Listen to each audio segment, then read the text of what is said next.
박보미 TV. 박보미 TV.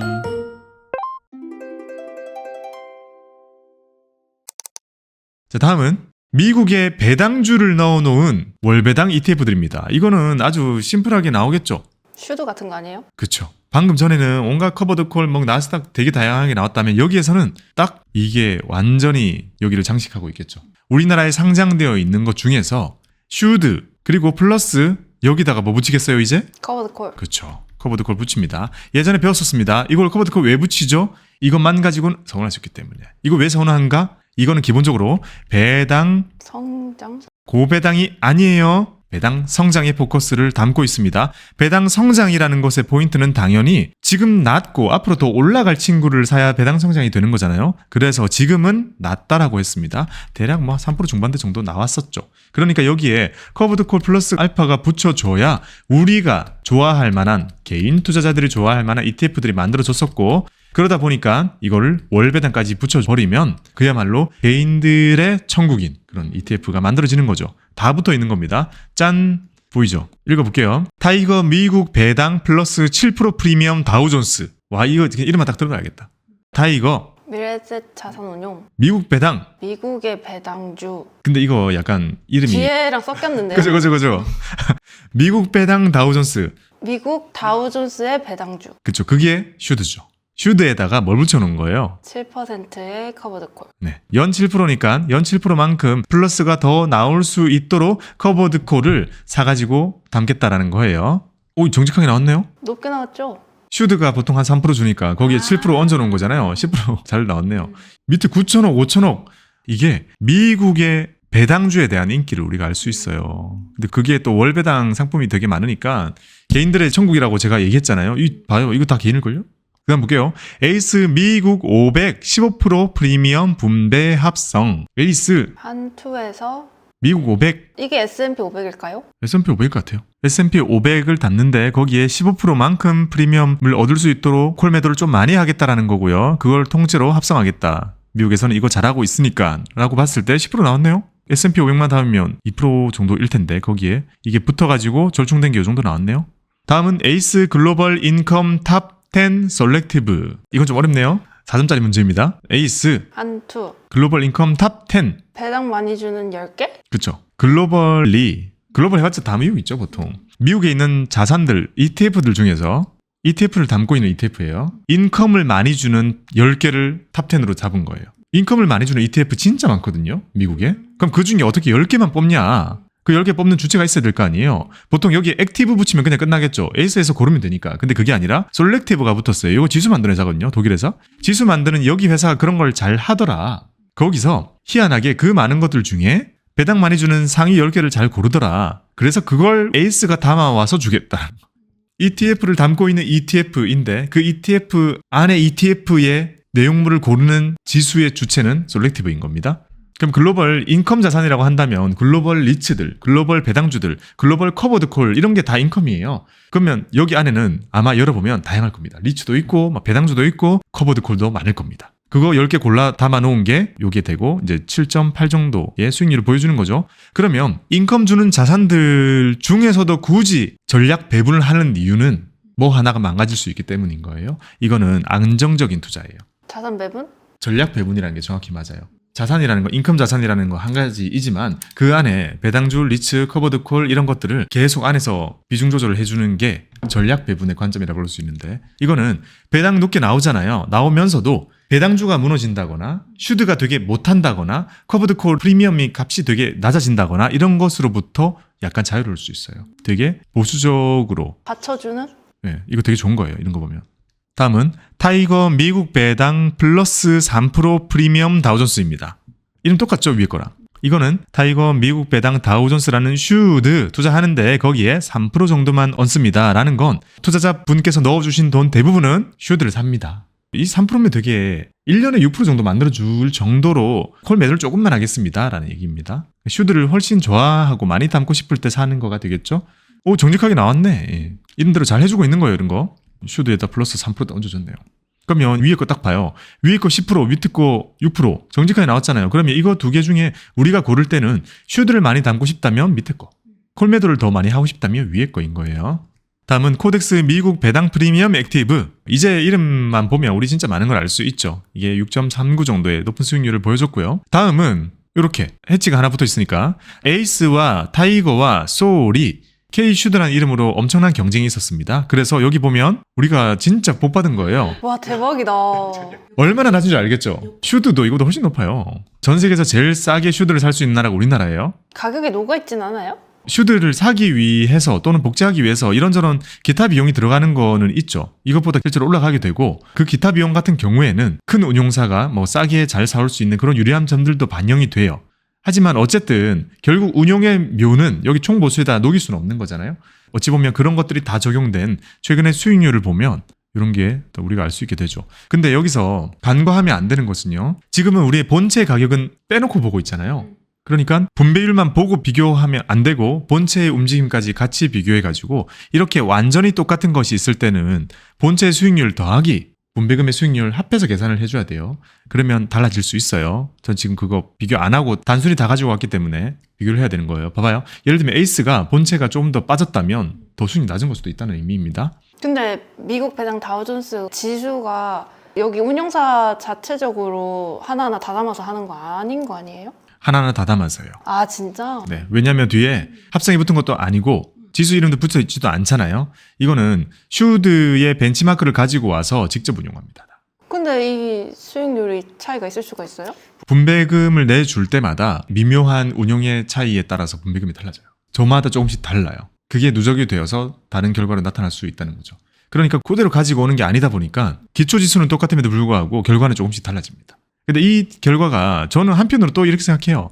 제가 항상 하는 얘기 있죠. 드라마틱하게? 드라마틱하게 차이 안 나요. 와, 내가 결국 얘를 택해가지고 우와 그렇지 않아요. 근데 그 정도로 너무 디테일하게 비교나 고민을 하시는 분들이 너무 많아요. 예를 들어 만약에 특정 구간에 타이거가 에이스보다 잘했다. 다 팔고 넘어가야 되나요? 그런 질문이 너무 많기 때문에 그렇게 안 하셔도 돼요. 지금 이 그림 봐봐요. 우리는 지금 그 안에서 비교를 하는 게 좋은 방법이 아니에요. 우리는 이런 전략을 비교할 수 있는 전략 너무 다양한 게 많아요. 내가 슈드를 택했다면 이 안에서 뭘 해도 저는 비슷하다고 생각을 하는 거예요. 그래서 저도 너무 디테일하게 그런 영상 안 만들려고 하는 이유가 굳이? 그렇죠. 우리는 큰 그림 그려야 되잖아요. 내 인생에서 미국 배당 다우존스라는 이 K 슈드에 얼마만큼 태우는지가 얼마만큼 붙고 있는지가 제일 중요합니다. 넘어갈게요. KB스타 미국 S&P 배당 킹 KB스타 KB 자산운용. 오 자산운용까지 미국 S&P 미국 S&P 중에서 배당 킹을 담겠다. 자 배당 킹은 30년? 50년. 아, 50년이에요? 우리 기준에서는요. 킹이면 우리 와 킹왕짱 이런 느낌 그게 아니라 실제로 배당 킹이라는 칭호가 붙으려면 50년 이상 배당을 늘린 기업들이어야만 해요. 대표적으로 뭐 존슨앤존슨, B&G, 뭐 에브비, 코카콜라, 펩시 뭐 이런 기업들 들어있겠죠. 그다음 타이거 미국 S&P 500 배당 귀족. 타이거 미국 S&P 500 중에서 배당 귀족을 골라 담겠다. 배당 귀족은 킹보다 더 어려워요. 외우기. 우리나라 사람 기준에서 외우기 어려워요. 막 처브 들어있고 티로프라이스 통신사들. 여기 들어있어요. 그런 게 배당 귀족이고 25년 이상 배당을 늘린 기업들입니다. 그러니까 배당 킹이 외우기는 더 쉬워요. 배당 귀족이 조금 더 어려워요. 자, 요 정도 배당 수익률 높죠. 이런 것들을 담고 있는데 월 배당으로 세팅을 해줬고요. 이런 배당 킹, 배당 귀족들은 배당 수익률 안 높다고 했죠. 봐봐요. 별로 안 높아요. 킹이니까 작게 줘도 다 산다. 타이거 미국 캐시카우 100. 이거 이름 되게 쉽네요. 타이거 미래에셋 자산운용에서 미국 캐시카우. 미국의 현금 흐름 100개? 네, 맞아요. 미국에 있는 기업들 중에서 요거는 뭐 시장 이름이나 이런 게 없잖아요. 캐시카우로 적혀있기 때문에 현금 창출 능력이 되게 좋은 기업들 100개를 골라 담아주겠다는 거죠. 근데 이것도 그러면 고배당 느낌이에요? 근데 달라요. 자, 현금 흐름들 중에서요. 배당을 하는 게 있고 안 하는 게 있죠. 그러면 우리는 배당을 한 것만 가지고 계속 비교를 하게 되면 현금 창출 능력은 판단할 수가 없게 돼요. 현금 많이 창출했어요. 근데 배당 많이 안 하면 남은 걸로 뭐 해요? 자사주 사고 자사 소각도 많이 해주잖아요. 근데 자사주를 사가지고 소각해주는 것은 배당 수익률에 영향을 안 주고 우리한테 주는 저런 분배금에다가 안 나타나잖아요. 주가가 오르는 걸로 나타나게 된단 말이에요. 그러다 보니 어떤 부작용이 있냐면 미국에 있는 현금 창출 능력이 좋은 기업들이 배당 수익률이 낮아요. 왜냐? 배당은 조그마고 자사주 소각은 더 많이 하거든요. 근데 자사주 소각하는 게 더 좋아요. 그러니 배당 수익률만 보고 연 분배율 월 배당 따지게 될 때는 불리한 거예요. 이 봐봐요. 너무 낮잖아요. 그런데 여기서 우리가 뭘 봐야 되냐면 배당은 작게 줬지만 자사주 소각을 엄청 많이 한 기업들, 그럼 그런 기업들은 뭐가 중요한 것인가? 역추적해보면 배당을 줄 수 있는 현금 창출 능력이 되게 좋은 회사들, 그러면 그 단으로 올라가서 그걸 골라서 담겠다라는 거예요. 저는 이거 되게 괜찮은 전략이라고 봅니다. 그럼 이건 차익도 큰 비중을 차지하겠네요? 그렇죠. 이것만 보면 안 되고 이 본체 수익률을 봐야 됩니다. 사실 너무 많아가지고 말씀 못 드리겠는데 나중에 시간 날 때 한번 열어보시면 되겠죠. 분명히 본체는 올라 있을 겁니다. 다음은 코덱스 미국 배당 플러스 10% 프리미엄 다우존스. 이거 똑같네? 저거보다 더 높은 거를 만들었네. 아, 더 높은 만들었군요. 이게 이제 나온 이유는 사람들이 더 원하는 거네요. 아니, 저 7% 프리미엄 다우존스가 너무 인기 많으니까 코덱스에서 더 높은 걸 만드는 거예요. 아, 코덱스구나. 아, 맞네요. 그럼 결국 3%와 7% 프리미엄 만들어가지고 지금 사실 타이거가 성공한 거겠죠. 되게 많이 모였으니까. 그리고 이 7% 프리미엄 다우존스라는 친구가 좋은 수익률을 보여줬으니까 많이 모였는데 좋은 수익률을 보여줬다는 건 최근 이거 한 6개월 정도 아마 됐을 것 같은데 그 기간 동안 얘네들한테 되게 유리한 시장 환경이 펼쳐졌다는 거예요. 근데 그게 최근 전까지 그렇게 계속 보여줬으면 지금 그걸 원하는 사람도 제일 많을 때라는 거 아니에요? 그리고 한동안 더 그럴 가능성도 클 거고 그래서 10%짜리를 만들어서 이렇게 출시를 했네요. 자, 이런 것들이 미국 배당주들을 담아놓은 월배당 ETF들이었습니다. 우리가 예상했던 대로요. 여기 보면 크기에 어떻게 나눠지나요? 슈드파가 있고 여기도 슈드파, 그죠? 여기도 슈드파, 여기도 슈드파라고 볼 수 있습니다. 거의 절반 이상 대부분이 이렇게 슈드에다가 플러스 얼마만큼의 커버드콜 전략을 가미하는지 이렇게 볼 수 있고 나머지는 뭐 있었죠? S&P 조금 있었고 그 다음에 글로벌 인컴 약간 특이했고 제 눈에 띄는 거는 캐시카우, 요거 되게 눈에 띕니다. 이런 것들 있습니다. 자, 이제 거의 끝이 나갑니다. 우리 채권 많이 배웠잖아요. 그리고 월배당을 지금 하고 있습니다. 추측해 봅시다. 어떤 종류들이 주로 많을 것 같아요? 채권? 네. 아니, 근데 이거 그냥 국채 채권이나 회사채 채권이나 이렇게 그냥 나눠진 거 아니에요? 이렇게 종류가 나눠지고 어떤 운용사에서 냈느냐의 차이 아니에요? 맞아요. 자, 여기에다가 플러스 뭐 붙이죠 지금? 커버드콜? 커버드콜 전략 붙이죠. 우리가 지금 계속 말하면서 헷갈릴 수 있는데 기초자산을 사고 콜옵션 매도를 하면 이 자체가 커버드콜이에요. 근데 우리는 커버드콜을 붙인다라는 게 이상하게 들릴 수는 있지만 이해하기 쉽게 그렇게 얘기를 하는 거예요. 그죠? 자, 이렇게 콜옵션 매도 붙이는 거 회사채에 붙이고 국채에 붙이고 안 붙여도 월배당을 한 만큼 높은 수익률이 나오는 것들도 있겠죠. 뭐가 있을까요? 하이힐드. 하이힐드를 내놓는다. 아, 미국 기준? 미국이죠. 네. 요 정도 후보 생각할 수 있겠습니다. 짠! 18개입니다. 제일 많은데요. 채권은 당연히 지금 너무 좋다 했죠. 저 진짜 만나는 많은 분들에게 채권 많이 하세요. 언제까지 많이 할 수 있을 만큼 좋을지 몰라요. 지금은 단기채도 좋고 CD금리 ETF 사도 지금 좋아요. 중기채 너무 좋아요. 국채 안 사고 우량한 회사채 3년짜리 이런 거 사봐요. 금리가 6, 7 막 그냥 찍혀요. 너무 좋아요. 장기채도 너무 좋아요. 장기채도 우리나라 거 사든지 아니면 미국 거 사시든지 선택할 수 있는 것도 많고 지금은 고금리 시기이기 때문에 채권 투자는 다 좋습니다라고 말하고 있는 시기입니다. 그러다 보니 채권 자체는 현금 흐름을 진짜 많이 주고 있는 친구인데 거기에 월배당이 붙었으니 이렇게 18개나 나오는 거죠. 근데 우리가 이런 생각을 해볼 수 있어요. 현금 흐름이 빵빵한 채권 같은 경우에는 커버드콜 안 붙여도 되겠죠. 근데 장기 국채의 경우에는 커버드콜을 붙여야겠죠. 장기 국채는 차익 말고 나올 수 있는 게 별로 없잖아요. 그러니까 커버드콜을 붙여가지고 할 거고 그래서 사람들한테 인기가 많은 게 뭐라고 했죠 그때? DLTW죠. 그냥 DLT는 장기채, DLTW는 장기채에다가 콜매도 붙여가지고 커버드콜로 만들어 놓은 거였습니다. 자, TLTW 여기 있습니다. 보시면 되죠. 아, TLT도 했었어요. TLT도 보여드릴게요. TLT 여기 있습니다. 참 많이 했어요 우리. 그거 보면 이거 다 알 수 있어요. 타이거 미국 30년 국채 프리미엄 액티브 H. 타이거에서 미래셋 자산운용사를 만든 미국 30년 국채에 투자하는데 거기에다가 프리미엄이라는 거 하니까 콜매도 프리미엄을 수취하는 커버드콜 전략을 취하고 있고 해지되어 있는 ETF입니다. 이게 13%의 가장 높은 분배율을 보여주네요. 심지어 여기다가 월배당까지 붙어 있는 거죠. TLTW 아니에요? 맞아요. TLTW의 무슨 버전이에요? K 해지 버전이죠. 미국에는 TLTW 그대로 사면 되겠지만 한 만큼은 진짜 너무 싫어서 피하고 싶다면 이게 그 대안이 될 수 있는 거고 해지된 ETF 살려면 어차피 우리나라에 상장이 돼야 되잖아요. 그거고 그만큼 시총도 크고 최근에 움직임은 우호적이었으니까 수익률도 높고 다 뭐 그렇게 나왔겠죠. 근데 본체 가격은 좀 빠졌겠죠 당연히. 금리가 그렇게 움직였으니까요. 그래도 웬만큼 빠져도 커버드 콜의 장점이라는 것은 이게 메꿔주는 게 상당히 클 수 있다라고 보는 거죠. 코덱스 미국 30년 국채 플러스 12% 프리미엄 합성 H. 거의 똑같네요. 거의 비슷하죠? 수익률도 비슷하겠죠?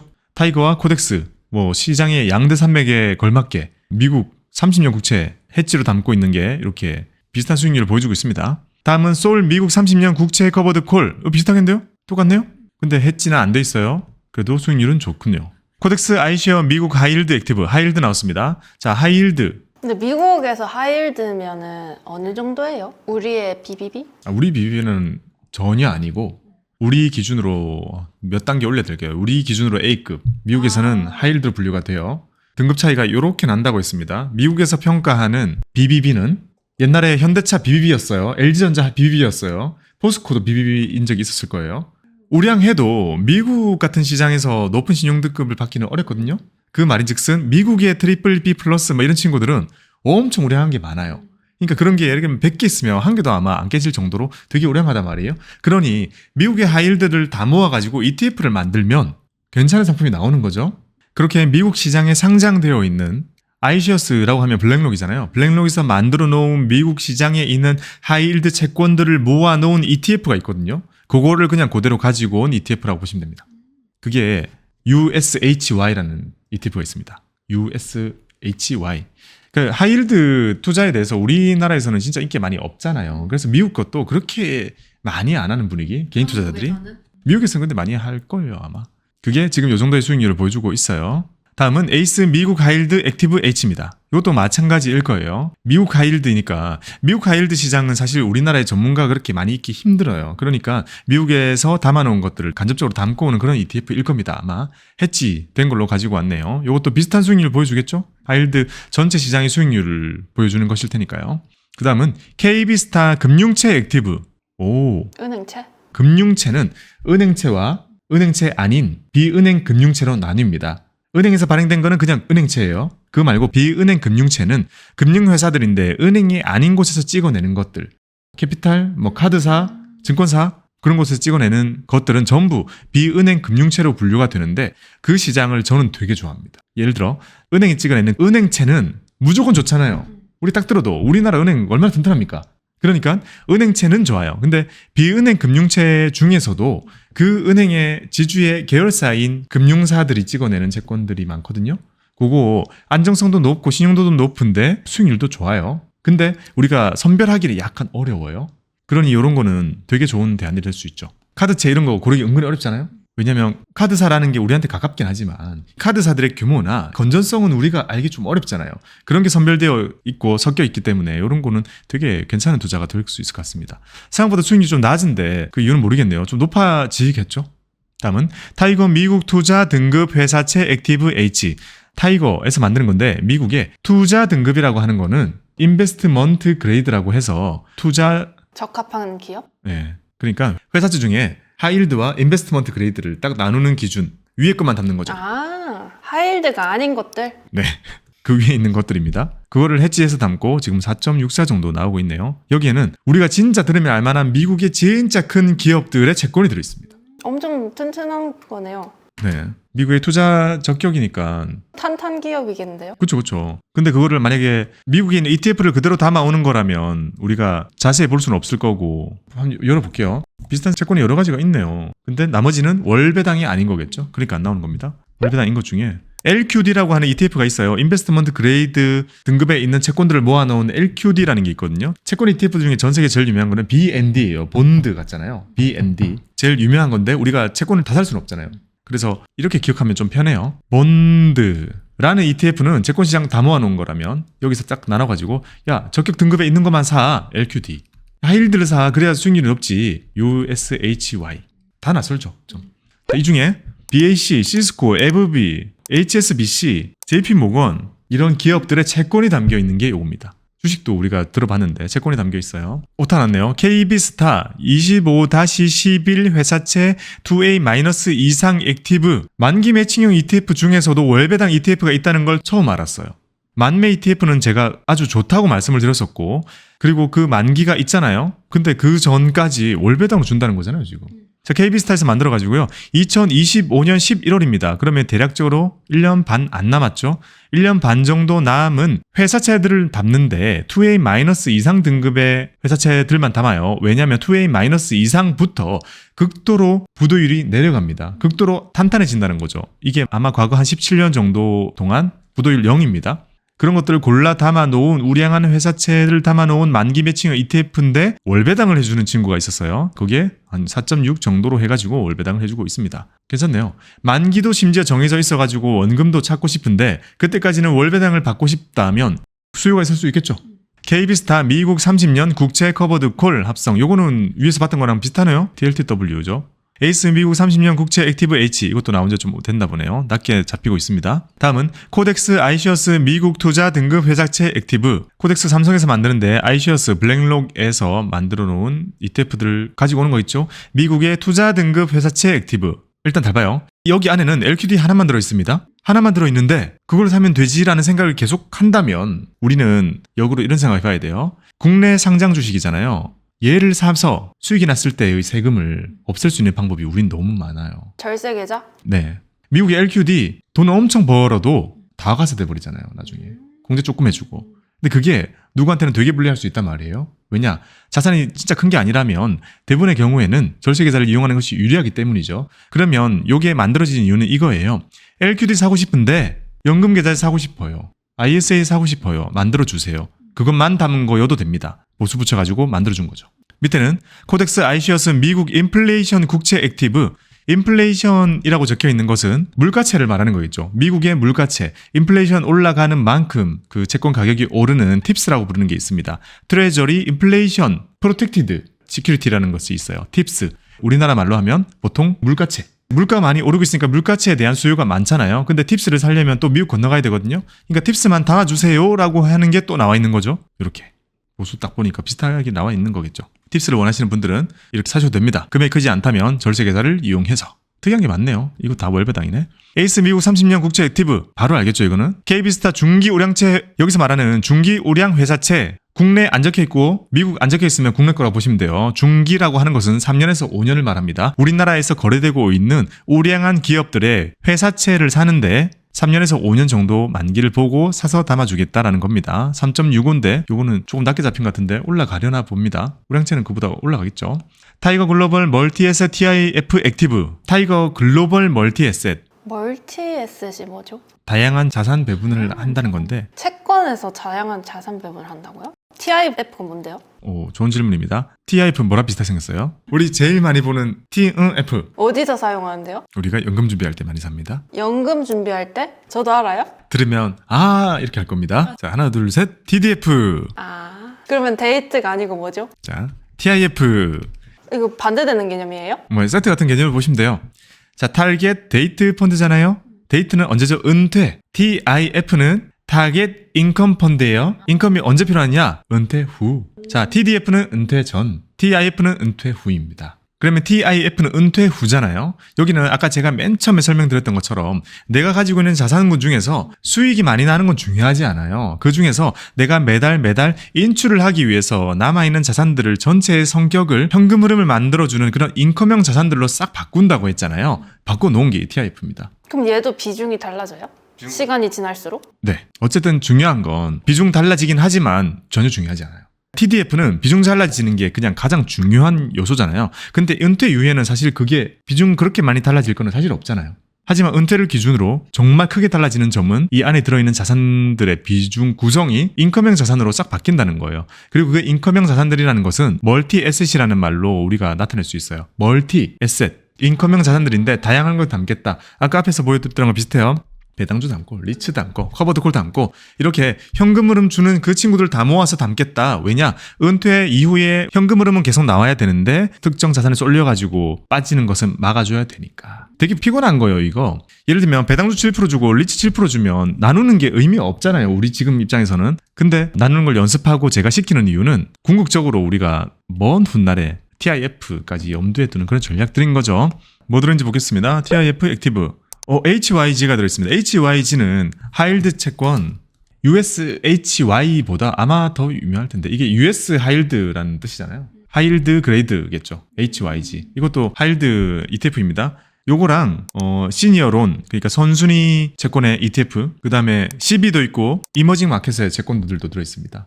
정말 다양하게 들어있죠. 근데 다 현금으로 만들어지는 것들입니다. 그런 것들을 모아놓은 ETF다라고 보시면 됩니다. 에이스 미국 30년 국채 엔화 노출 액티브 H. 261. 이제 그냥 알죠. 설명 더 필요 없습니다. 2621이 해지돼 있습니다. 끝났죠? KB스타 25-3 회사채 2A- 이상 액티브 만매 ETF인데 2025년 3월이니까 1년 안 남았는데 고금리 시기라고 해도 만기가 줄어들수록 수익률은 줄어들고 이거 어쨌든 월 분배, 월 배당 해주고 있습니다. KB스타 미국 30년 국채 액티브. 자, 이런 것들이 채권을 담고 있는 월 배당을 해주는 ETF들입니다.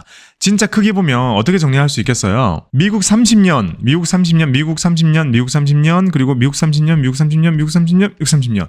미국 30년이 한 절반 되는 것 같아요. 그 뒤에 붙어 있는 이 콜옵션 매도 프리미엄의 정도에 따라서 선택하시면 될 것 같아요. 그 다음은 아예 하이힐드. 미국의 하이힐드 시장을 담고 있는 게 있었고, 국내 같은 경우에는 금융채를 담거나 중기채를 담거나 만기 매칭 ETF로 구성이 되어 있다라고 정리를 하면 끝나겠네요. 261도 있어요. 261 하나 있습니다. 261이 아마 여러 가지 있을 텐데 월배당 해주는 거는 요겁니다. 에이스에서 만들어준 거 월배당을 해주고 있습니다.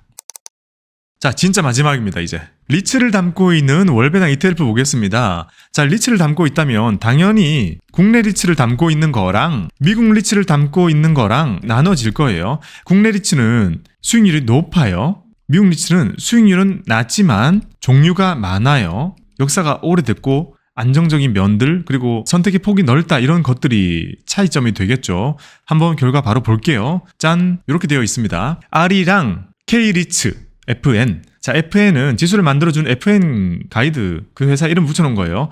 K리츠니까 한국 거 담았다, 끝이에요. R이랑 잘 담았네. 10% 나오네. K리츠 수익률 지금 이런 식으로 나왔었어요. 얼마 전까지. 지금 이렇게 안 나오겠죠. 리츠 올라갔으니까. 하지만 K리츠는 정말 좋아요. 좋은 게 되게 많아요. 그거 담았더니 이렇게 수익률 나오고 있어요. 자, 코덱스 한국 부동산 리츠 인프라. 요거 똑같아요. K리츠 담는 건데 끝에 인프라 붙었습니다. 맥코리 인프라 들어있는 거예요. 어차피 인프라 펀드 우리나라 몇 개 거의 없어요. 상장된 거 맥코리밖에 없다고 보면 되니까 맥코리 담으려고 이름이 이렇게 생긴 거예요. 맥코리 담은 친구 7.32 정도를 보여주고 있고, 자, 코덱스 일본 부동산 리츠 해지. 일본 부동산? 일본이 리츠 강국입니다. 그래요? 네. 전 세계에서 리츠 제일 큰 나라가 미국, 일본, 그다음에 일본, 싱가포르, 호주 뭐 이런 쪽이 됩니다. 그 선진국들. 일본은 대표적인 리츠 강국이기 때문에 일본 리츠 담고 있는 ETF인 거죠. 아, 그러면 일본도 미국처럼 부동산들이 거의 다 월세예요? 네, 진짜 많아요. 참고로 일본에는 복덕방이 없어요. 왜냐면 모든 사람들이 렌트합니다. 도심에서는. 외곽에서는 렌트를 안 하는 이유가 뭘까요? 집이 너무 싸기 때문에. 조금만 나가면 집이 너무 싸기 때문에 가격 차익이 너무 많이 나서 도심에는 매수를 아예 생각이 없는 거예요. 그래서 이제 렌트가 발달한 거고 외곽에는 다르게 발달한 거죠. 우리나라의 먼 미래 모습일 수도 있겠다는 생각을 살짝 해봅니다. 타이거 리츠 부동산 인프라, 요거는 한국 거겠죠? 리츠 다 담겨 있고 하나 담으려고 인프라 붙었다, 뭐죠? 맥코리 담으려고 이렇게 만든 거예요. 이게 제일 유명한가 봐요. 네, 리츠라는 이름이 원래 없었던 걸로 기억하는데 이름을 바꿨어요. 그 원래부터 컸습니다. 타이거 리츠 부동산 인프라 채권 TRKIS. 아까 앞에 R이랑 고배당주, 다음에 R이랑 고배당주 채권혼합이 있었죠? 요거 똑같은 겁니다. 타이거 리츠 부동산 인프라 위에 있잖아요. 타이거 리츠 부동산 인프라 요거 담고 나머지 채권 담는데 채권이 몇 프로냐면 30%. 채권이 30이요? 채권의 30%를 가미해서 TR이 그 TR이에요? 네, 그 TR은 맞고, 근데 봐봐요. 아까는 채권을 60%를 담았죠. 그래서 이름이 바뀌어버렸죠. 채권 혼합으로. 근데 채권을 30%만 담았습니다. 이름 바뀌지 않아요. 근데 왜 30%만 담았을까요? 연금? 네. 근데 이 ETF가 아무리 안에 채권 30%라도 IRP 계좌에서 30% 담은 걸 인정해줘요? 네. 아, 그래요? 될 거예요. 이게 그런 의도로 만들어진 상품들을 담을 수 있도록 안전자산 30%를 평가하는 기준이 또 달라요. 저마다. 그럼 이거 그냥 100% 채워도 된다는 소리네요? 네. 채워질 겁니다. 예를 들면 이런 것도 있어요. TDF들 중에서도 안전자산이 30%가 안 되는 TDF들이 있거든요. 근데 그거 100% 매수가 가능해요. 그러니까 그 안에 있는 비중을 정확히 따지기보다는 그 성격에 따라서 기준이 조금씩 또 다르단 말이에요. 다음은 KB스타 글로벌 리얼티 인컴입니다. 이거 뭐죠? 리얼티 인컴만 담은 건 아닐 거 아니에요? 안 담기겠죠? 그러면 다른 거 담겨 있을 겁니다. 저렇게 이름 쓰면은 저게 메인인가요? 그쵸. 일단 리얼티 인컴을 거의 메인으로 꽉 채우겠다. 최대한. 얼마만큼 채웠을지 한번 볼게요. 리얼티 인컴이 18%네? 맥쿼리 인프라가 17%인데요? 이거 반전인데. 리얼티 인컴 얼마 없는데요? 줄인 걸 수도 있지. 리밸런싱. 그렇죠. 그런 것들이 있겠죠. 이거 벤치마크를 보겠습니다. 벤치마크는 솔렉티브 글로벌 리얼티 인컴 PR 지수입니다. 솔렉티브에서 만들어 놓은 게 그렇게 된 거죠. 그 다음 뭐 있냐 한번 보자. 리츠 배웠던 사람들은 알 수 있겠죠. 아메리칸 타워, 뭐 크라운 캐슬, 에키닉스라고 하죠. 프롤로지스 이런 것들 다 들어있습니다. 그런 리츠들 많이 들어있네요. 그래서 리얼티 인컴이 별로 들어있지 않은 리얼티 인컴 ETF였습니다. 타이거 미국 MSCI 리츠 합성 H. 요거는 타이거에서 만들었는데 미국의 리츠를 담을 건데 미국의 리츠는 너무 크고 많다고 했잖아요. 탑10이라면 되게 애매할 수 있거든요. 그래서 MSCI에서 만들어 놓은 미국 리츠 지수 그걸 사서 그대로 담고 미국 거니까 그냥 합성하고 거기에 해치까지 걸어드리겠다라는 게 녹아있는 ETF가 됩니다. 비슷비슷해요. 열어보면 제코덱스 미국 부동산 리츠 H 비슷하겠죠? 이것도 거의 위에 거랑 비슷해 보입니다. 그래서 수익률도 어느 정도 비슷하게 나올 거고 그 다음에 새로 출시된 게 하나 있는데 아직 그들은 없습니다. 자, 오늘의 결론으로 넘어가겠습니다. 자, 첫 번째 결론입니다. 월배당의 여부보다는 내용물이 중요하다. 제가 정말 처음과 끝에 이 말씀을 꼭 드리고 싶었어요. 오늘 보면서 어떤 생각이 들었어요? 63개나 있잖아요. 전략이 진짜 다 달라요. 너무 다양하기 때문에 결국 월배당 ETF들 중에서 뭔가를 고른다는 건 너무 불필요한 일입니다. 결국 중요한 거 뭐죠? 뭐가 들어있는 월배당 ETF인지가 너무 중요합니다. 들어있는 게 미국 배당주인 것도 있고 국내 은행 주식인 것도 있고 아니면 만기 매칭형 ETF인 것도 있고 미국의 30년 국채인 것도 있단 말이에요. 그러니까 결국 그게 뭔지 알아야 되는 게 중요하고 그거를 알기 위해서 제가 영상 진짜 많이 찍어놨잖아요. 그거 다 보시면서 적어도 내가 어떤 투자를 원하는지를 먼저 공부하시고 선택하시기 바랍니다. 두 번째 결론, 어떤 투자든 월배당 ETF가 있을 가능성이 높다는 겁니다. 월배당 ETF가 나온 그 상황, 배경을 생각해 보면요. 우리 개인 투자자들의 마음을 이끌기 위해서 출시가 된 거잖아요. 개인 투자자들의 마음이 쏠렸다는 것은 경쟁이 치열할 가능성이 크고 경쟁이 치열하다는 것은 다른 조건은 비슷할 가능성이 크다는 거예요. 근데 그 중에 이왕이면 월배당이 좋다라는 관점에서 접근을 하시는 것이 좋습니다. 그러니까 결국 똑같은 말입니다. 어떤 전략이 선택할 것인지 그게 더 중요하다는 의미입니다. 그리고 잘 생각해보면 그냥 재투자가 되면 배당소득세를 안 내잖아요. 근데 내가 받으면 배당소득세를 내죠? 참고로 커버드콜의 콜옵션 매도 프리미엄만큼은 비과세입니다. 그래서 그렇게 나온 월 배당은 내가 실제로 받을 때 과표 별로 안 높아요. 작아요. 그러면 커버드콜에 숨어있는 장점 같은 거이기도 합니다. 배당을 받으면 세부담은 어쨌든 생길 거 아니에요. 그러니까 나한테 안 나오고 재투자가 되는 게 금액적으로 더 유리할 수 있어요. 만약에 누군가가 나 월배당 받아서 기분 좋은 거 느끼고 그대로 재투자해야지 라고 한다면 월배당 ETF는 불필요한 행동이 돼요. 별로 좋지 않은 행동이 될 겁니다. 그러니까 뭐예요? 아까 말씀드린 것처럼 돈을 많이 모아서 은퇴 후에 생활비가 필요하신 분들이 가장 메인이 될 가능성이 크죠. 또는 SCHD를 특정 계좌에서 모으겠다. 이런 전략일 수 있죠. 뒤에 나옵니다. 자, 3번의 경우에는 ISA 계좌를 잘 활용하자입니다. 왜냐? 방금 말씀드린 것처럼 배당을 받게 되면 전부 배당 소득세 또는 보유기간 과세 이런 다양한 세금 부담이 나를 괴롭힐 수 있는데요.